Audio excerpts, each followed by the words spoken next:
Vienareikšmiškai yra atsipalaidavimas, bendrystė, draugystė, naujos žinios. Iš šitos stovyklos išsinešu nuostabius, puikius, sočius receptus ir labai nuostabių lektorių paskaitas. Išsivežu iš šitos stovyklos didžiulį gūsį teigiamų emocijų ir puikios nuotaikos, išsivežu žinias, išsivežu planus ateities veikloms.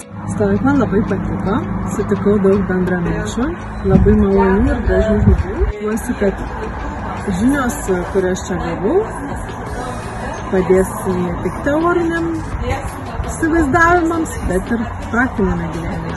Kai atrodo, kad žinai labai daug, tai padirbėjus su Raminta sužinai, kad dar tikrai daug ko nežinai. Labai džiaugiuosi, kad buvau šitoje stovykloje, labai daug praktiškai sužinojau visokių daug smulkmenų ir būtinai sugrįšiu ateityje į Ramintos stovyklą.